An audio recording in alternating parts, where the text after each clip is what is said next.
The city of Philadelphia is planning on increasing its real estate transfer tax, and there are some serious repercussions for both homeowners and buyers in Philadelphia as well as the suburban counties that I'll break down next. So if you get some value out of this or you like what you hear, make sure to subscribe to the channel, hit the bell for notifications, and if you want to schedule a call with our team about how this transfer tax might impact your plans, you can do that with the link in the comments.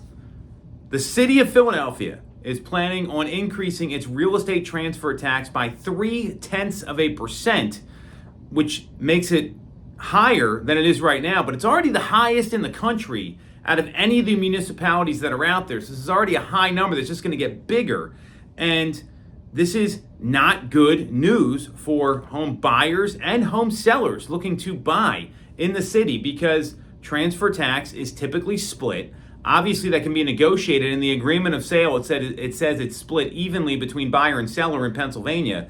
And we're going to break down what the impact might be. So the current transfer tax is 3.278%. That's going to go to 3.578% starting in the fiscal year 2026.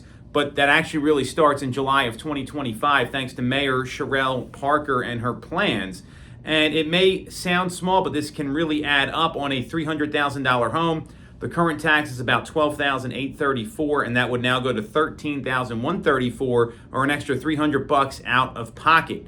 The total transfer tax right now is 4.278%, and it would be going to 4.578% because there's other people that are paid from transfer tax. There's the state, there's the school district. It all gets broken down. So this is just the city of Philadelphia's portion that's increasing. And again, that 4.578 number is going to be divided by 2, effectively making it almost 2.3% aside, a little less than that. So it's happening because of Mayor Parker's Home Initiative, which stands for Housing Operations, Maintenance, and Equity. And it's intended to invest and build and restore and rehab housing units across Philadelphia. The whole idea here is this is going to make things more affordable, but it's raising costs. And obviously Philadelphia has some taxation issues right now. Other city projects like the community and the infrastructure might benefit from these additional funds as well. But the challenge here is that affordability is already an issue when it comes to real estate. And the increased tax is going to increase your closing costs. And the timing matters. So closing before July 2025 is going to be important. This is coming up pretty quickly here. And you want to factor that into your closing costs, to your financial planning, and making sure you can afford all this. And when you see some of these higher priced properties, where I think this is really going to have an impact, is the people that are maybe in their first home, they're a growing family and they want to upsize, they want to get into a bigger property, and they're wondering, well, should I go to the suburbs or should I stay in the city? Because you've also got city wage tax to deal with.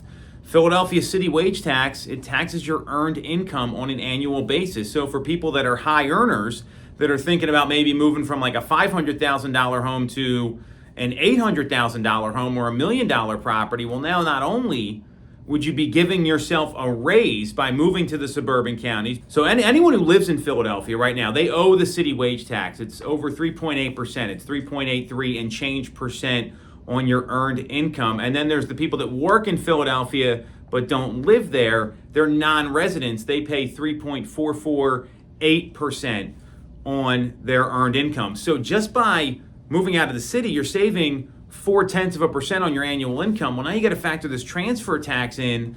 It makes sense for the city of Philadelphia to raise this because they obviously need the money to improve infrastructure, but you're increasing the costs here, and home affordability is already a problem. So I'm clear you could see a migration of folks, especially when their kids get to school age, because then you got to think about, am I sending my kids to private school, or are they in the right catchment in the city of Philadelphia? And that's why we see a lot of folks, when their kids turn 5, they move out of the city and into the suburbs because they're thinking about school and the cost associated with that. So again, this transfer tax is typically split between buyers and sellers.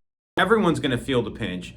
It could make buyers a little more cautious, potentially affect demand or negotiations. Maybe buyers are going to ask for more concessions on the seller paying a portion of that, because first-time home buyers and younger home buyers typically don't have a lot of cash on hand. So that could be another negative effect for sellers here. And what you want to do is you want to sit down with an agent. You want to understand, how's this wage tax going to impact me? How's the increased transfer tax going to impact me? And what are my alternatives in other locations? Then you got to figure out really what's going to be best for you and your household, because that's ultimately what every real estate decision comes down to.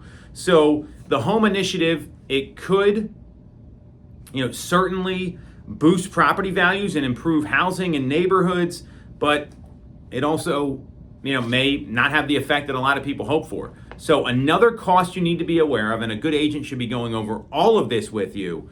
I'd be curious in the comments what you think. And if you are curious how it might impact your plans, you can schedule a call with our team with the link in the comments.